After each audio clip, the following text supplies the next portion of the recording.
ونسلم على رسوله الكريم أما بعد فأعوذ بالله من الشيطان الرجيم بسم الله الرحمن الرحيم ألا إن أولياء الله لا خوف عليهم ولا هم يحزنون الذين آمنوا وكانوا يتقون صدق الله مولانا العظيم وبلغنا رسوله النبي الكريم ونحن على ذلك لمن الشاهدين والشاكرين والحمد لله رب العالمين۔ تمامی حضرات محبت کے ساتھ ذوق کے ساتھ درود پاک پڑھ لیجئے۔ الصلاۃ والسلام علیک سیدی یا رسول اللہ وعلی آلک واصحابک یا حبیب اللہ۔ الصلاۃ والسلام علیک وعلی آلک واصحابک یا محمد رسول اللہ صلی اللہ تعالی علیہ وسلم۔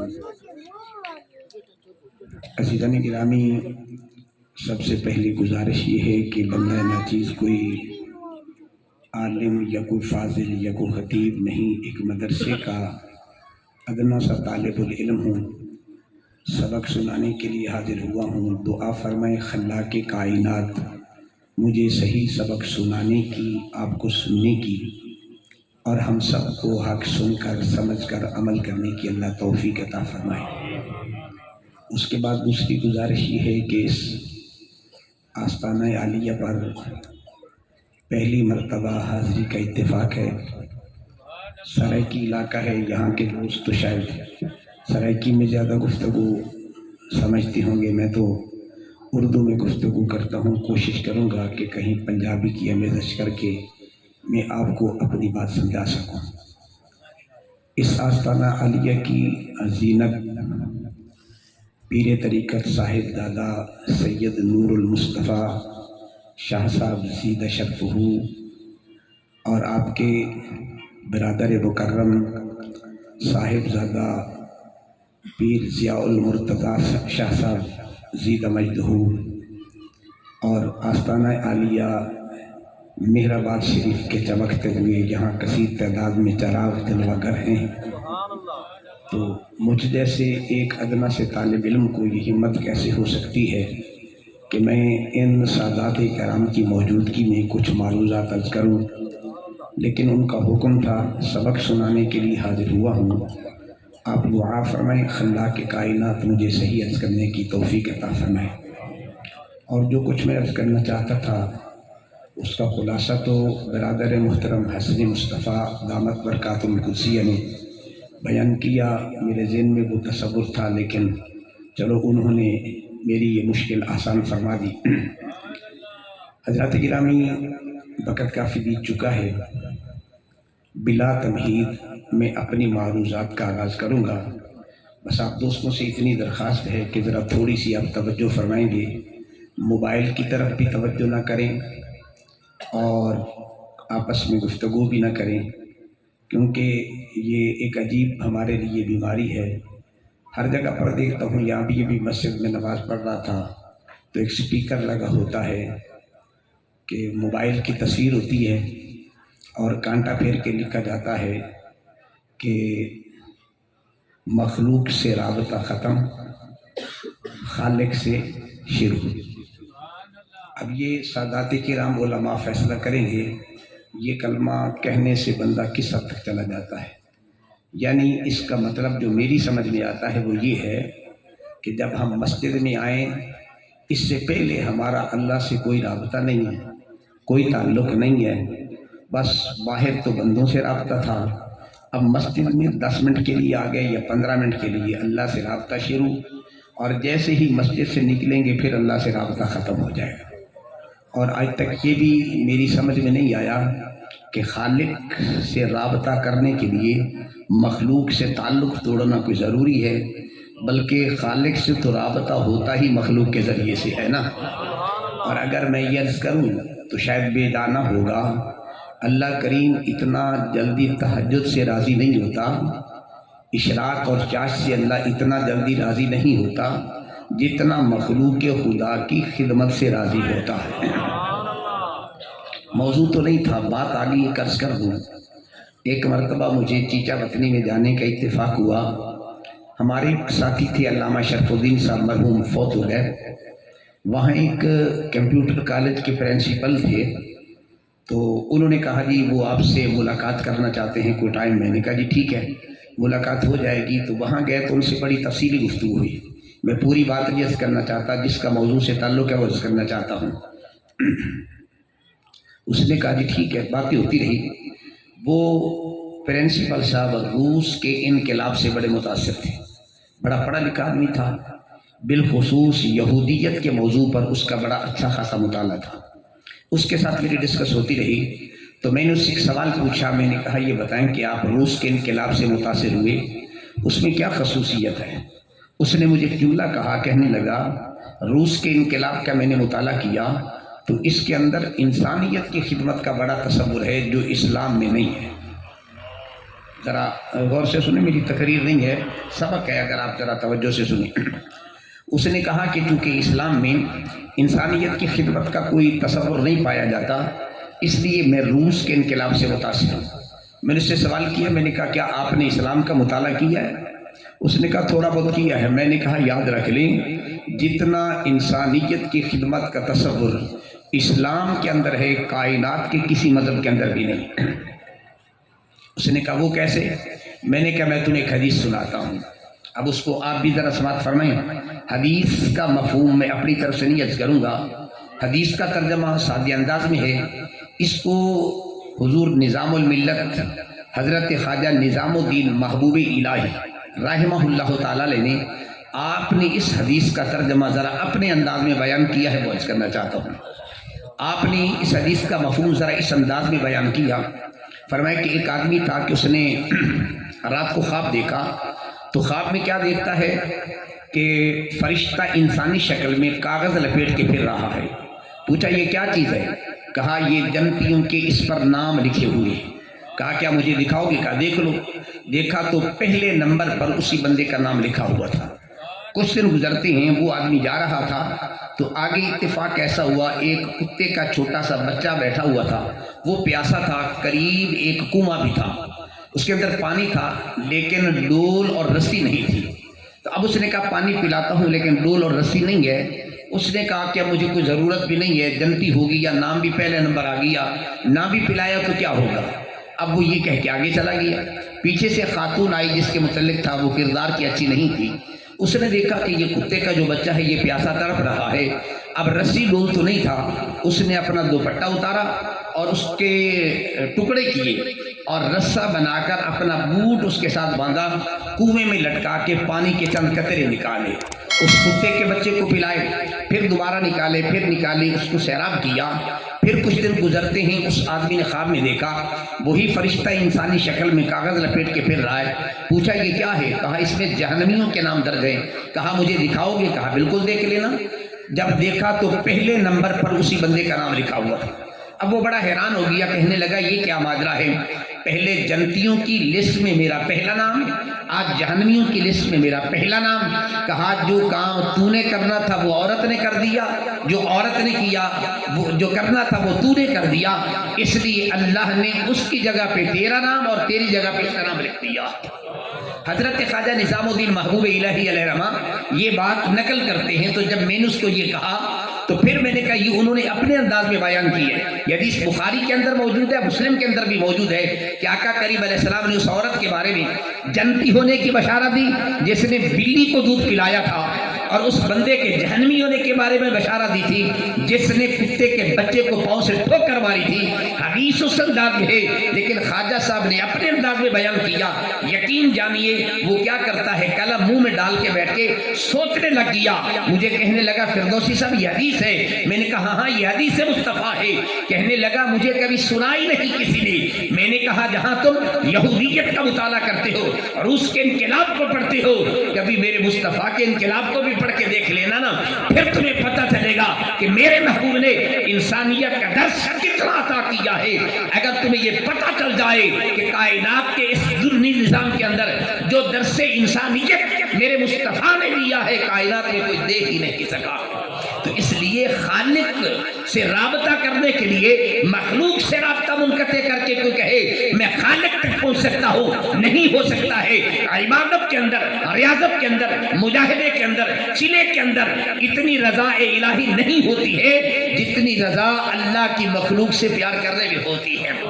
اس لیے بڑی محبت سے عرض کروں گا، ہم اپنے سٹیج پر عوام کو بتائیں، دنیا کو بتائیں کہ انسانیت کی خدمت کا جو تصور اسلام پیش کرتا ہے کائنات میں کوئی بھی پیش نہیں کرتا۔ چلو آگے ایک مثال اور عرض کرتا چلو موضوع کی طرف بھی میں آتا ہوں۔ ابھی پچھلے دنوں میں پاکستان کے ایک بہت بڑے دانشور ہیں، وہ ہالینڈ میں جاتے ہیں۔ ہالینڈ میں ایک ڈاکٹر تھا غیر مسلم، اور وہ ویلفیئر کے کام بڑے کرتا تھا، لیکن محبوب کریم علیہ السلام کی ذات پر وہ کیا کرتا تھا؟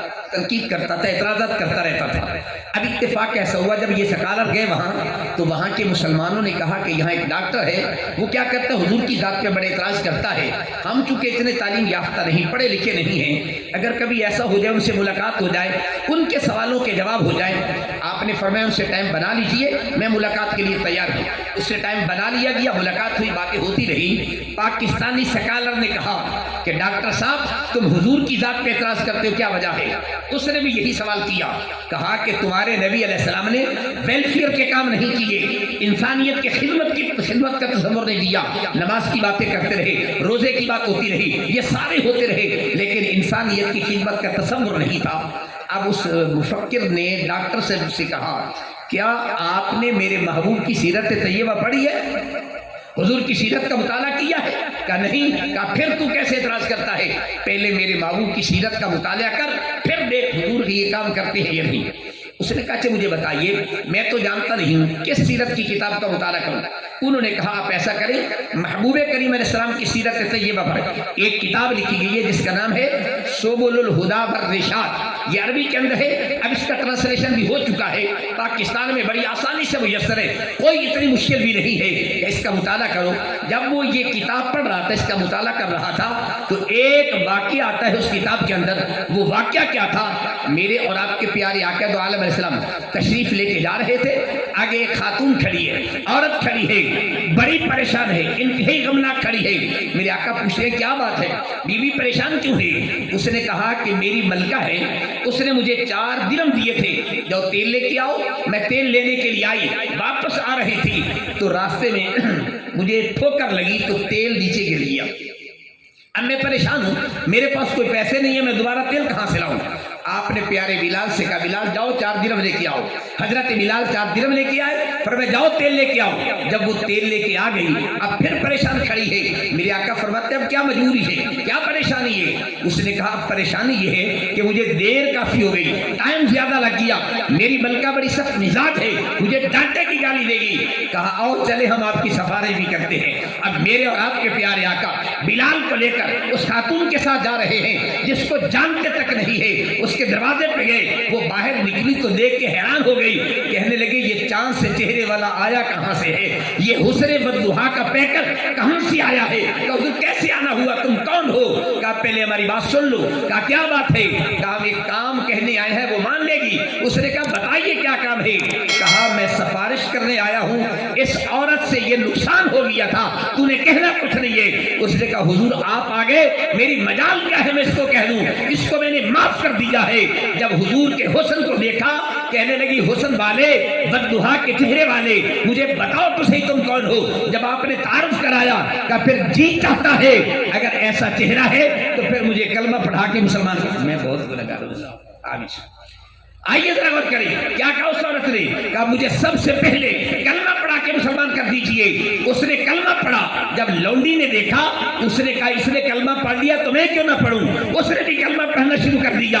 آئیے میرے ملت کے عیون نوجوانوں، میں دعوت فکر دینا چاہتا ہوں، جب ہالینڈ کے ڈاکٹر نے یہ واقعہ پڑھا، یہاں پہنچتا ہے، کہتے میں تو سوچتا تھا وہ ویلفیئر کا کام نہیں کرتے، آج مجھے پتہ چلتا ہے ایک عورت جس کو آپ جانتے نہیں ہے، ایک عورت جس سے کوئی رابطہ اور تعلق تک نہیں ہے، واقفیت نہیں ہے، اتنی خدمت کرتے ہیں۔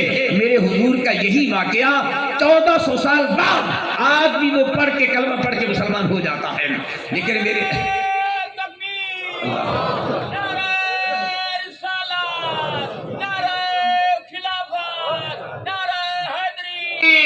سبحان اللہ۔ آئیے میرے ملت کے وجود اور جوانوں، آئیے بڑی محبت سے عرض کروں گا، آج ہم انسانیت کو بتا دیں کہ کائنات انسانیت کے اندر جو سب سے زیادہ خدمت خلق کا تصور دیا ہے وہ میرے اور آپ کے پیارے آقا نے عطا کیا۔ سبحان اللہ۔ اس بڑے پیارے حوالے سے حسن مصطفیٰ ذکر کر رہے ہیں تو عورت کا اس بندے کو درندہ کہیں تو بھی شرم آتی ہے، لیکن ایک جملہ کہنا چاہتا ہوں، اس کو ذرا بڑی محبت سے سنیے۔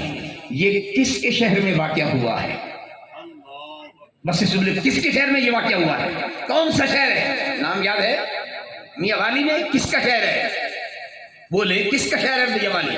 وزیر اعظم کا؟ ذلیل اعظم۔ یہ وہ وزیر اعظم جو کہتا ہے کہ میں فاروق اعظم کی اس بات کو مانتا ہوں کہ دریائے فرات کے کنارے پہ کتا پیاسا مر جائے تو مجھے جواب دینا پڑے گا۔ اب ہم اس وزیر اعظم سے پوچھنا چاہتے ہیں، دریائے فرات تو دور کی بات ہے، یہ تیرے شہر کے اندر پیاسے نہیں 5 دن کی بچی کو ذبح کیا جا رہا ہے، تمہیں شرم آنی چاہیے تھی کہ کم از کم جا سکتے اس سے پوچھ تو لیتے تو یہ واقعہ کیسے ہو گیا؟ سبحان اللہ۔ بڑا جرم ہے کائنات میں۔ میں بچوں کے ایک دن ترجمہ کر رہا تھا، وَإِذَا الْمَوْءُودَةُ سُئِلَتْ بِأَيِّ ذَنبٍ قُتِلَتْ، کل قیامت کے دن بچی سے سوال ہوگا کہ تجھے کس جرم کے اندر، کس گناہ کے اندر قتل کیا گیا ہے۔ یہاں علماء تشریف فرما ہیں، یہاں علماء بھی موجود ہیں، مشائخ بھی موجود ہیں۔ جب یہ میں ترجمہ پڑھتا ہوں تو میرے ذہن میں ایک سوال پیدا ہوتا ہے۔ نعرہ تکبیر، اللہ اکبر، یا رسول اللہ، حق یار یا علی، یا غوث اعظم۔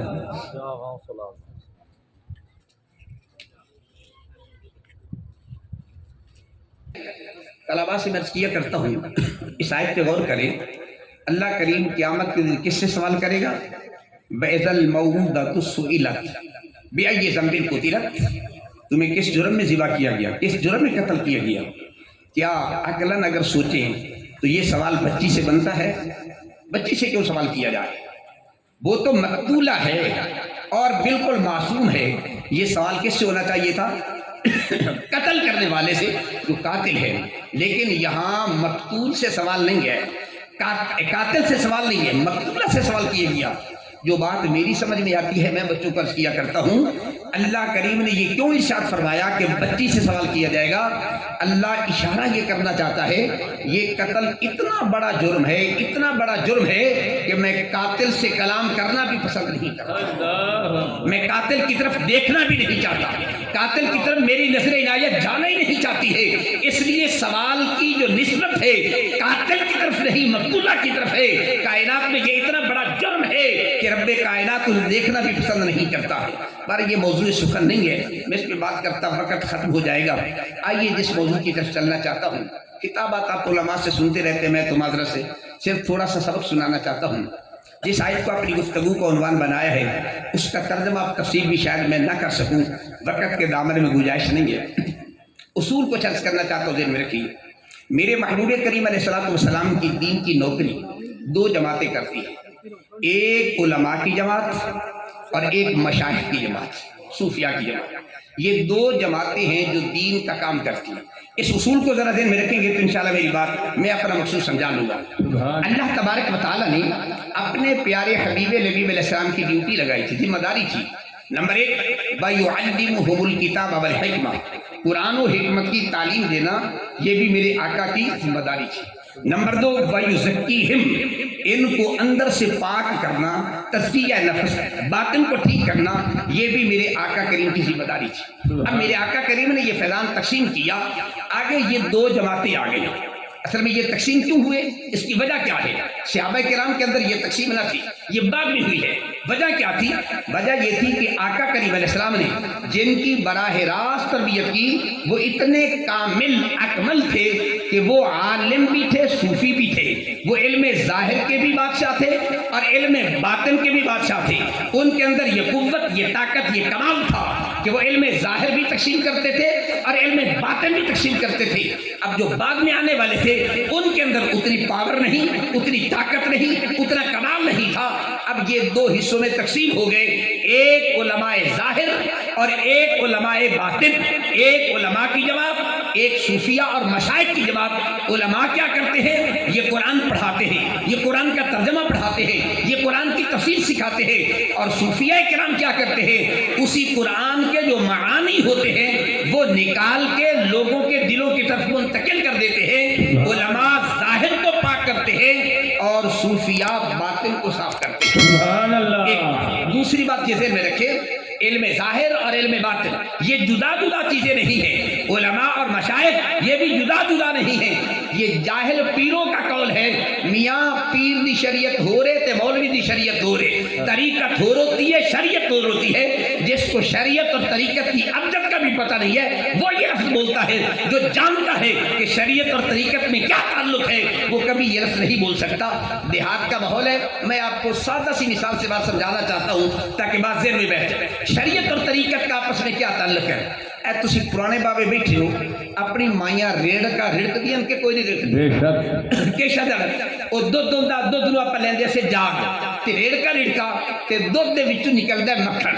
جان دو کہ نہیں جانتے؟ یہ دسو کی مثال ہے تاکہ جٹاں نوں سمجھ آ جائے. ہن ذرا غور کرائیں.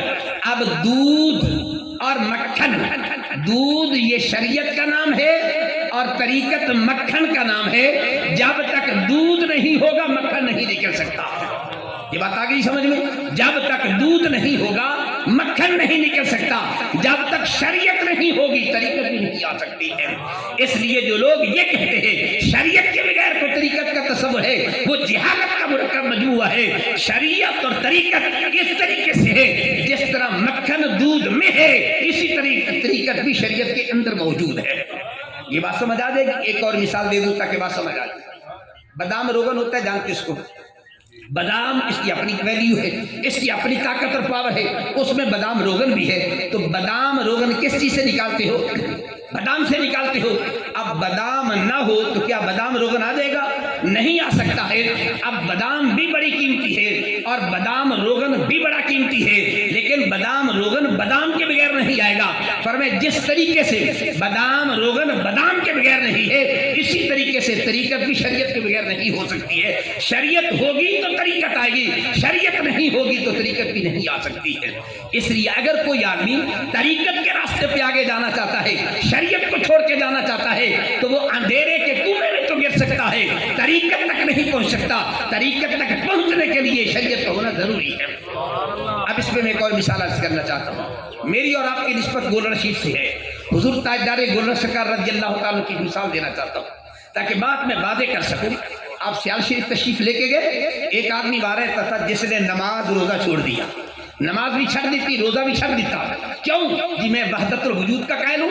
جب وحدت الوجود کا قائل ہوں تو پھر وحدت, پھر نماز کا کیا تصور, عبادت کا کیا تصور, سجدے کا کیا تصور, اراکین کا کیا تصور ہے.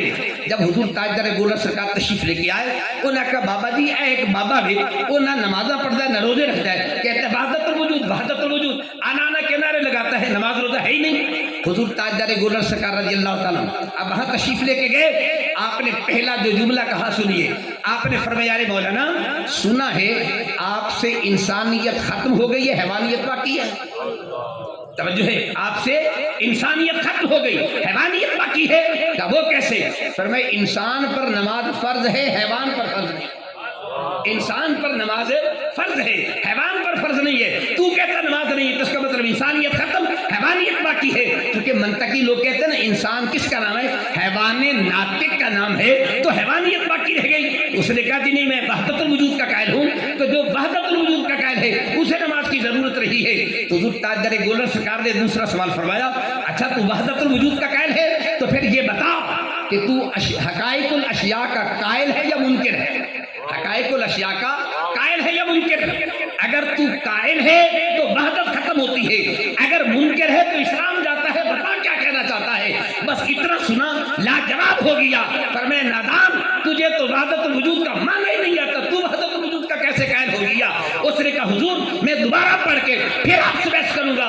آپ نے فرمایا جا تو معقولات مع منہیات بھی پڑھ کے آ جائے, پھر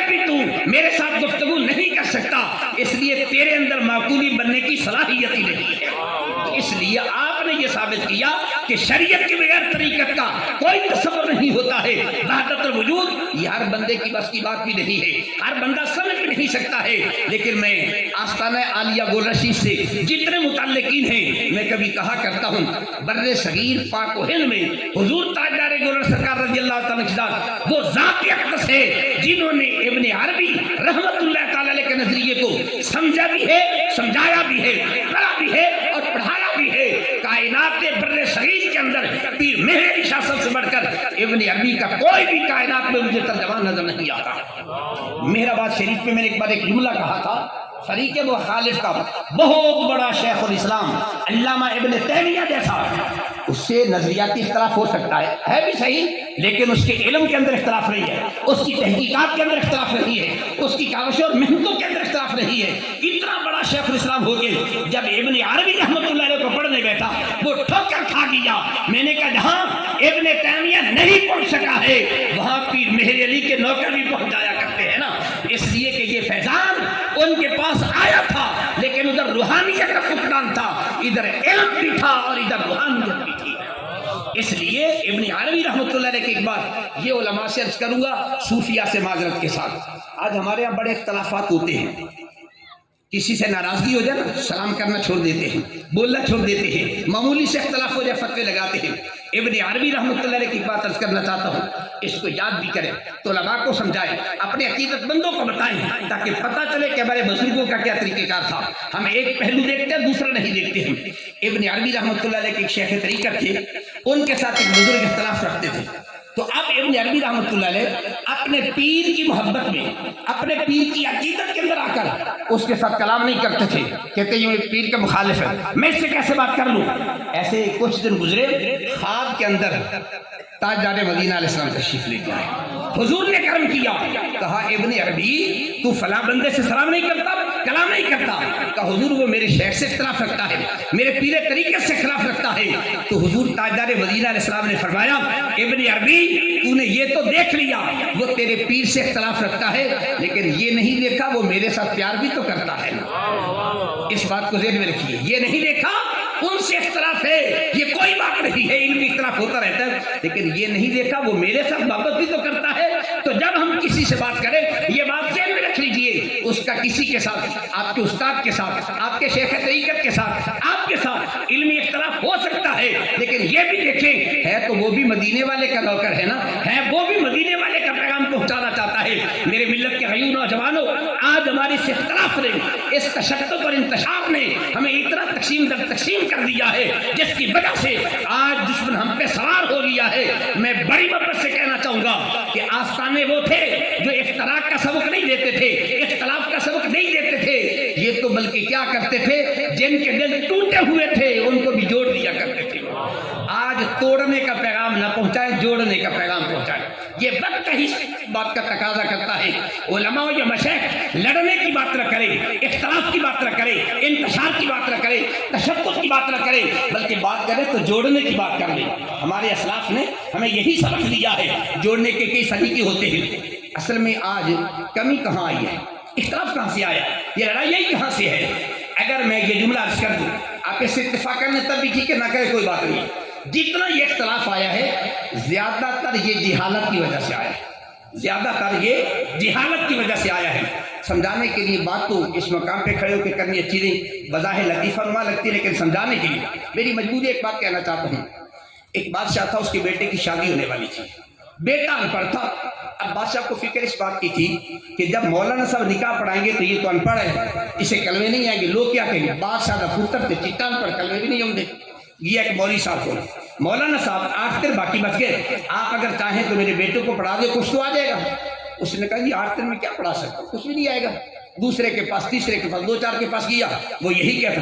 ایک بڑا شاطر مزاج مولوی تھا، تیز ترار مولوی تھا، اس نے کہا جی میں ایک رات میں اس کو عالم بنا دوں گا، اتنے پیسے لینے ہیں۔ کہا جی پیسے لے لو لیکن پڑھا دو۔ اس نے کہا ایک رات میں عالم بنا دوں گا، پیسے 1.5 سال لے لیے، رات کو اپنے پاس رکھا۔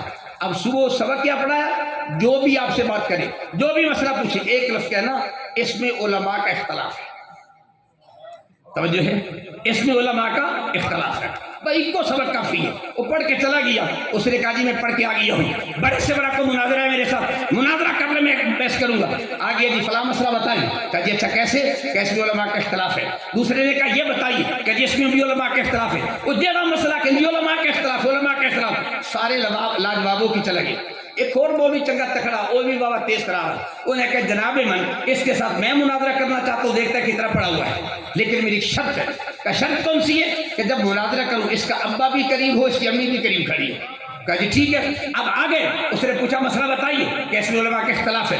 دوسرا مسئلہ پوچھا کہ اس میں علماء کا اختلاف ہے. کہ یہ آپ کا ابا ہے؟ کہ اس میں بھی علماء کا اختلاف ہے. کہ یہ آپ کی امی ہے؟ کہ اس میں بھی علماء کا اختلاف ہے. اس نے کہا لو یہ پڑھ کے وہ گئے مولوی کو کہنا کہ مولوی صاحب یہ تسی کی پڑھایا کیوں اختلاف کٹی کھلا ہے. انہوں نے کہا ایک رات جو ہے مولوی بننا ہے کہ تیرے محقق پڑھا کے دینا. تو اصل میں وہ جھگڑا کس بارے میں تھا؟ اختلاف کہاں سے نکلا؟ جہالت کی وجہ سے نکلا ہے. آج بھی میں کہتا ہوں محراب و منبر کی زینت جاہل لوگ نہ بنیں، عالم بن جائیں. آج تو ہماری حالت یہ ہوتی ہے نقیب محفل منبر پہ کھڑے ہو کے کہتا ہے آؤ میں آپ کو عقیدہ دے رہا ہوں. میں کہتا ہوں ندانو، جس نقیب کو لفظ عقیدے کا لغوی اور اصطلاحی معنی نہیں آتا وہ ہمیں عقیدہ سمجھاتا ہے. جب وہ عقیدہ سمجھائے گا پھر نتیجہ یہی نکلے گا کہ وہ اور مسئلہ بیان نہیں کرے گا، یہ اور بیان کرے گا. اس لیے محراب و منبر کی یہ ذمہ داری ہے ایسا محقق عالم کھڑا ہو تاکہ پتہ چلے اصل دین کیا ہوا کرتا ہے. اس لیے